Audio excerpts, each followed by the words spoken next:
Has conceded stronger restrictions may be needed to combat the rapid transmission of COVID as the Omicron variant spreads to almost every state in Australia. Political reporter Jennifer Beshwari is travelling with the Prime Minister.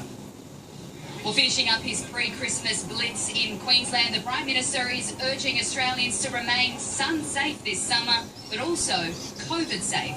With the Omicron variant now in the majority of states and despite insisting governments need to get out of people's lives. Well, I believe they will, but it's a matter of ensuring that we're treating Australians as adults and that they will continue to take sound judgments to protect their own health. Scott Morrison tells 7 News premiers will need to recalibrate some COVID measures and agrees indoor masks may need to return in states with high case numbers. Now, of course, you're going to calibrate some of the public health social measures that are in place, and I'm sure they'll say things about masks from time to time and they'll give instruction and advice, and I think all of that's helpful.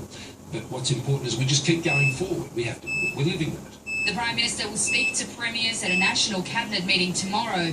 He'll urge them not to close their borders ahead of Christmas and insists lockdowns are still off the table. There's nothing before us which is suggesting that we're at a vaccination level of over 90% double dose. But experts say 2 doses may not be enough against the Omicron variant. Scott Morrison has revealed he's taking advice as to whether to reclassify being fully vaccinated as triple dosed. That will be looked at by medical experts, as it always is. These are questions that are regularly reviewed, including also the duration over which you have that booster shot when you had your second dose. The medical experts are also looking at mandating the 3rd jab for aged, health and disability workers.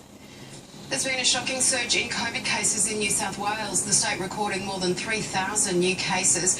Chief reporter Chris Reason is in our Sydney newsroom. Chris, this is a new record for most daily infections. Yeah, good morning, guys. It's the first time any state has crossed the 3,000 cases a day barrier, with slight increases as well in the hospitalisation and ICU numbers. In total, New South Wales today recorded 3,057 cases, an increase of over 500 on yesterday. And interestingly, that's from fewer tests than that testing period. But again, the increases in hospital numbers have been gradual. A total of 284 in hospitals statewide today. That's 23 more than yesterday, and 39 total in intensive care, an increase of 6.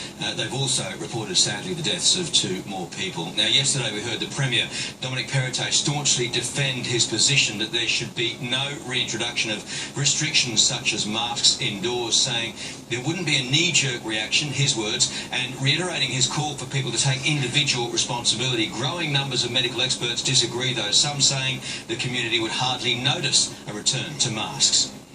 Look at the places where most of the spread is occurring. It's bars, pubs, crowded indoor venues where, because people are eating and drinking, they won't have masks on anyway.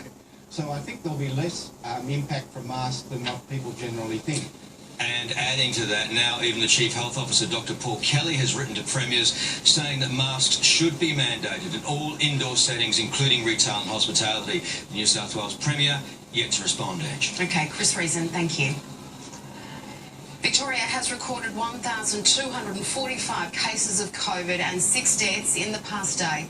In Melbourne, there are long queues as people rush to get tested before Christmas. Nathan Curry reports. Morning. Well, we've almost gone a week with days of 70,000 tests or more in Melbourne, and it looks like we're on track for another one of those days here at South Melbourne.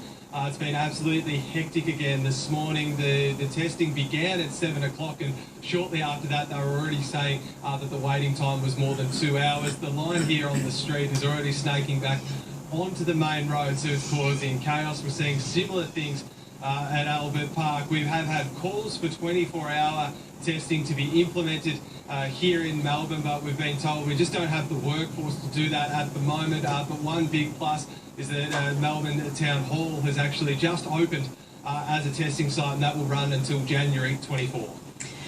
Pharmaceutical giant Moderna says a booster dose of its COVID vaccine is highly effective in protecting against the Omicron variant. Lab tests have been returning promising results. Miley Hogan has more. Moderna says its booster shot currently being used here in the United States appears to provide a good level of protection against the Omicron variant, saying its data is reassuring as we head into the holidays and winter months. Preliminary lab tests show the current booster shot, 50 microgram dose, increased antibodies against the variant by 37 times. When that dose was doubled, the antibody levels went even higher, more than 80 times pre-boost levels. The company says it will be up to health authorities to decide if the higher dose should be given to Americans, and it would hand their findings over for assessment. Moderna is also developing a separate Omicron-specific booster that will move into clinical trials early next year. Omicron has spread rapidly through the United States, racing ahead of other variants. The Centers for Disease Control and Prevention say it is now the dominant variant, accounting for 73% of new infections last week. Federal health officials are warning the mutated strain could cause record high cases in the United States. It's doubling every 2 days. If you're at 100,000 cases by Christmas, a week later, by New Year's Eve, we could be over 400,000 daily cases of just Omicron. Currently, just over 61% of Americans are fully vaccinated. President Joe Biden will address the United States tomorrow. He is expected to announce further measures to help slow the spread.